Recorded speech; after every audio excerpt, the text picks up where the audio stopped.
Bismillahirrahmanirrahim. Assalamualaikum warahmatullahi wabarakatuh. Untuk semua sahabatku semuanya, asik. Kita ketemu lagi di konten kita ini. Dan untuk video selanjutnya kita akan coba membahas bambu kuning. Khasiat dan fungsi bambu kuning itu apa? Kegunaannya untuk apa, dan satu lagi dari pohon bidara. Bidara itu fungsinya untuk apa, khasiatnya untuk apa, dan ya kalau bisa sih, kalau kita bisa cara menyampaikan cara kegunaannya itu nanti akan kita bahas di video ini.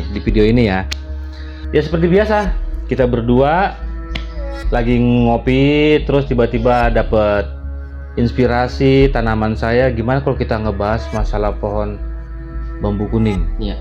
Bambu kuning dan pohon bidara gitu ya, Bib ya? Iya. Oke, Bib. Pertanyaan pertama nih, kita ngebahas masalah bambu kuning dulu kali ya? Iya, boleh. Menurut antum nih, Bib nih, bambu kuning ini konon ya, saya menceritakan sedikit, jadi antum tuh tinggal meluruskan apabila bengkok. Yang setahu saya mungkin ya, ya pemirsa juga mungkin kalau tahu boleh juga. Ya. Gimana? Kalau bambu kuning ya, tadi mau diceritain dulu kan? Oh iya, kalau menurut aneh sih ya, yang setahu aneh sih, bambu kuning ini khasiatnya pertama untuk ademin rumah.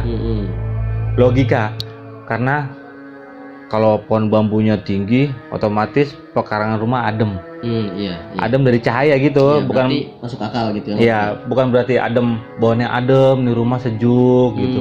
Dalam rumah. Ini kan di luar rumah, karena nanam pohon bambunya kan di luar rumah. Iya, jadi posisi di luar rumah itu adem. Logikanya seperti itu. Pekarangan rumah jadi adem. Kedua, konon katanya fungsi dari khasiat bambu kuning ini untuk menangkal kejahatan. Maksud dari kejahatan ini bukan kejahatan menghindar dari maling, saya nggak tahu itu ya. Tapi yang setahu saya sih menghindari dari yang namanya kayak semacam santet. Jadi hal-hal yang goib mungkin. Hal-hal goib gitu. Terus yang kedua, konon katanya bambu kuning ini bisa mengusir. Menangkal mengusir beda ya? Iya, menangkal mengusir beda. Menangkal ditangkis, balik lagi mengusir yang ada diusir. Yang ada berarti dihilangkan gitu. Oke gitu. Kalau menurut ente sendiri gimana dari pembicaraannya tadi? Menurut pandangan saya, yang saya tahu memang seperti itu gitu ya. Jadi bambu kuning ditanam di luar, entah di dalam, entah di pekarangan rumah. Memang konon katanya itu bisa menangkal sihir. Jadi pernah juga ada katanya ceritanya, gara-gara dia nanam depan rumah, ada tuh katanya santet, kalau dari atas tuh kelihatan gitu kuning gitu ya. Mau masuk rumah tapi mental lagi. Itu gara-gara ada si bambu kuning ini katanya. Kalau menurut saya, percaya atau enggaknya gitu, kayaknya sih menurut persenan sekitar 60%, 70% saya percaya sih. Karena memang ini ciptaan Tuhan, ciptaan Allah Subhanahu wa Ta'ala, yang mungkin memang benar-benar bermanfaat gitu, ada gitu. Jadi berguna lah mungkin atas gitu. izin Allah ya. Atas izin Allah tentunya. Jadi tidak mempercayai, wah ini kita menuhankan ini atau kita seperti itu kan, enggak juga ya. Tapi atas izin Allah, memang ini ciptaan dari Allah, bisa menangkal seperti itu. Oh, jadi kalau kita kasih penjelasan yang lebih rinci lagi, khasiat Allah menciptakan bambu kuning ini, khasiatnya ini loh, gitu ya. Iya, itu maksudnya. Jadi nggak sia-sia Allah menciptakan, ternyata ini gitu khasiatnya.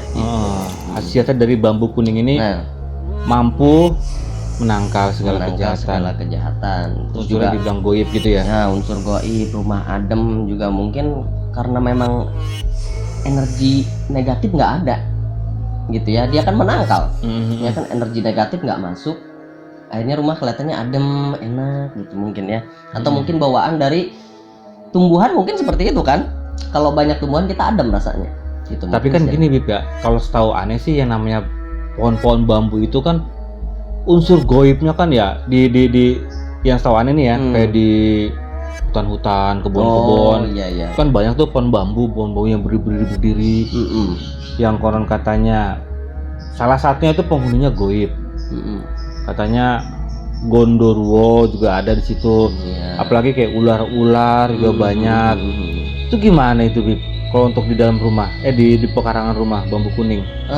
Kalau saya sih untuk bambu kuning ya khususnya. Bambu hijau sama kuning kan beda ya? Ya beda. Ada juga sih bambu hijau yang agak kecil tuh, apa tuh tahu ya. Pokoknya saya lihat bambu kuning memang kalau di kebun-kebun ya satu rumpun itu kan besar dia. Iya benar. Gitu kan. Istilahnya batang-batang ya banyak ya. Iya, kita kan istilahnya tahu lah di kampung seperti apa. Lagi saya orang kampung ya. Orang kampung, maklum. Saya juga. Oh gitu. Iya. Baru tahu saya.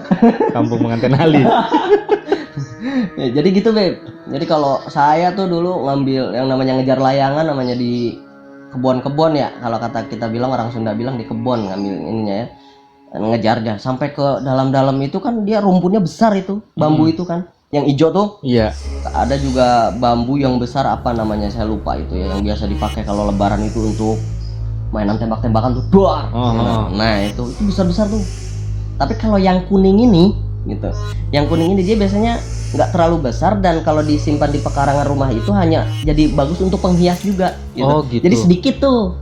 Gitu, nggak besar, banyak itu enggak. Jadi kelihatannya nggak seseram itu gitu. Memang nyatanya kalau kita dengar-dengar, entah itu kalau ada yang kalau kita bilang gitu apa bambu doyong. Nah, bambu doyong tuh. Oh, ada juga tuh yang duduk di situ tuh Mbak Kunti tuh. Itu benar. Biasanya gitu. Itu emang benar itu. Nah, itu dia. Kalau saya sih belum pernah gitu ngelihat kayak gitu, belum pernah gitu ya. Mudah-mudahan enggak ya.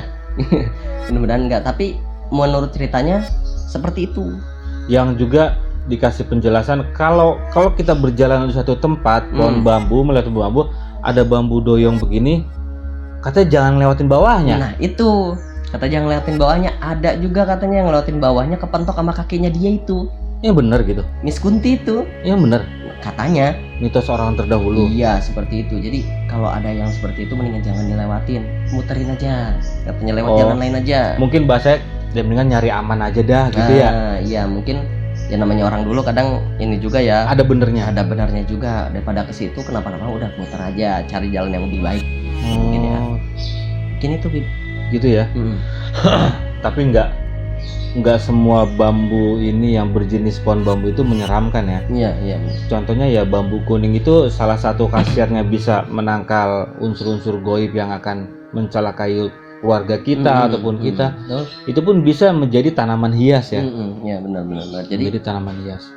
Secara tidak langsung mungkin membuat kita ngelihatnya aja untuk tanaman hias jadi fresh, enak gitu. Jadi nggak, sebenarnya unsurnya nggak ke gaib-gaib aja sebenarnya sih, itu aja.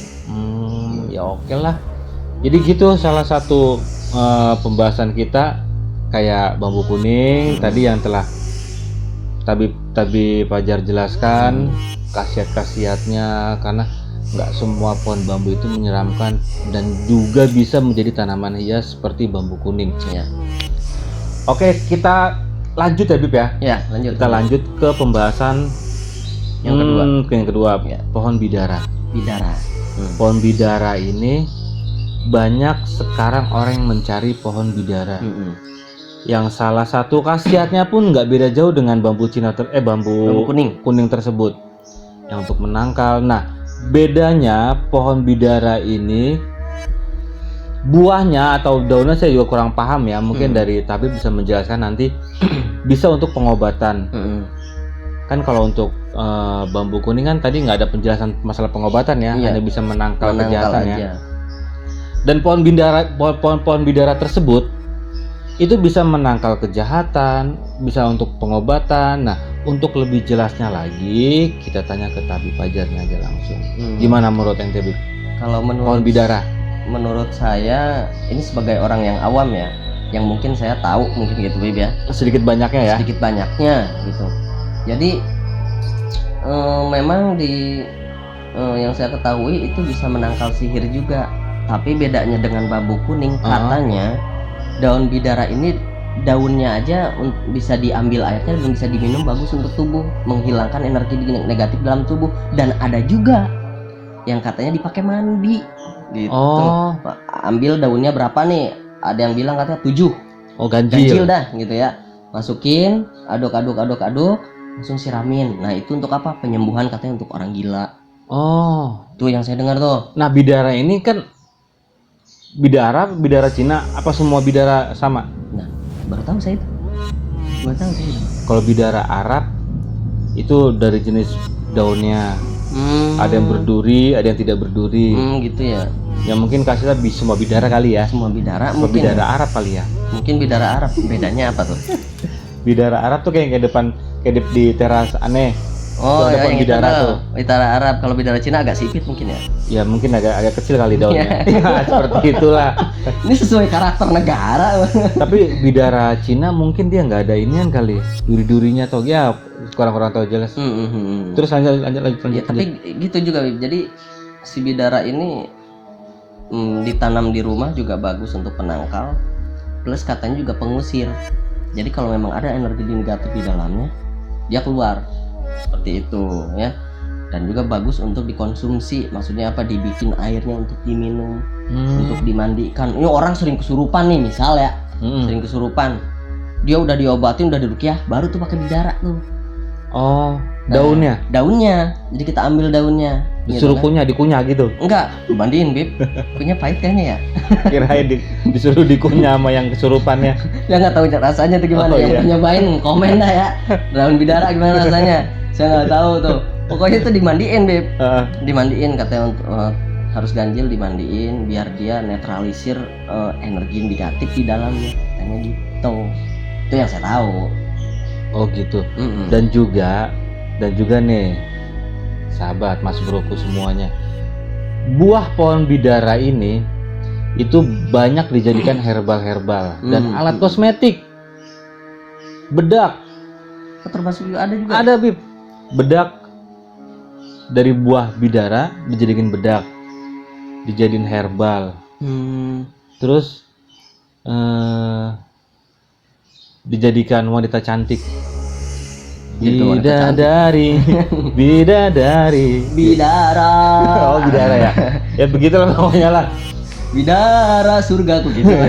Jadi itu untuk Mas Bro penjelasan dari pertama bambu kuning, yang kedua pohon bidara. Kalau untuk tahu lebih lanjutnya lagi ya silakan komen di bawah, silakan dipertanyakan, tanya aja.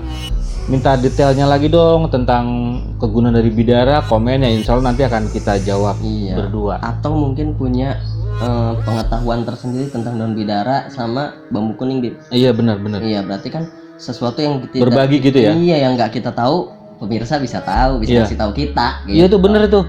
Kalau ada Mas Bro yang tahu salah satu khasiat dari yang kita sebutkan tadi, ini kurang nih fungsinya untuk ini nih misalnya. Ini nih pohon bambu kuning itu ternyata bambunya itu bisa untuk mengusir orang. Orang ya mau ditempong, mau tabok pasti kabur orang. Maling ya. Bisa aja. Nggak apa-apa, komen aja. Iya. Komen aja nggak apa-apa. Ya itu kan salah satu khasiat dari bambu kuning. Jadi gitu ya Bib ya, jadi penjelasannya ya. Iya, jadi kalau ada yang lebih tahu ya boleh kasih tahu kita lah ya. Iya. Biar kita nambah wawasan juga. Iya, berbagi. Berbagi pengetahuan itu bagus. Betul. Mas Bro. Dan juga jangan lupa untuk subscribe. Like. Yang belum subscribe lah. Ya. Hitung dulu. Hitung sampai 5. 1, 2, 3, 4, 5. Subscribe lo. Udah 5. Bisa begitu. Maksa nih YouTuber ya. Pokoknya jangan lupa Mas Bro dukung terus channel kita agar berkembang. Amin. Yang insya Allah akan menjadikan channel yang bermanfaat dan menyuguhkan video-video yang menghibur juga, bermanfaat, menghibur ya. Kalau ada salah-salah dari omongan kita tadi ya mohon maaf aja. Itulah manusia, tempatnya salah dan dosa. Kalau Jadi salah kan, mulu, salah mulu ya tolong dibenerin lah ya. iya. Tolong dibenerin biar kita bener gitu. Jadi gitu aja kali ya Bib ya. Iya. Untuk penjelasan video konten kali ini tentang khasiat dari pohon bambu kuning dan pohon bidara. Ya semoga bermanfaat untuk kalian semuanya. Jangan lupa untuk dukung kami terus. Assalamualaikum warahmatullahi wabarakatuh. Slogan baru Bib, salam tanda cinta. Salam tanda cinta.